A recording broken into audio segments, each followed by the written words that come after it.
Hello guys, papunta ko doon sa tanim kong sitaw. Yung binubungkal yung matanda noon yung lupa, malaki na ngayon yung tanim ng mga sitaw.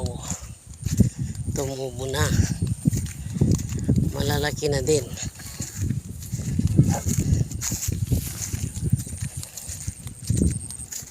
Yan sa may pispan.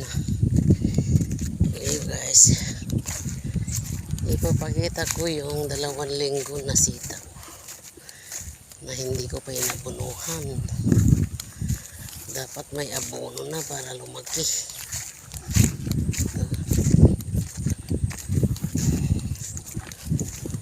Ito yung mga sitaw na tinanim ko. Yan. Yan guys. Ito yung mga binungkal yung matanda na 75 years old. Nataniman ko na ng gulay. Ito. Yung mga sitaw. Ito.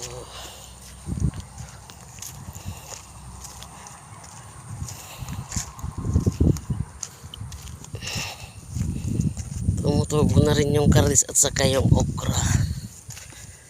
Yan yung mga lemongrass.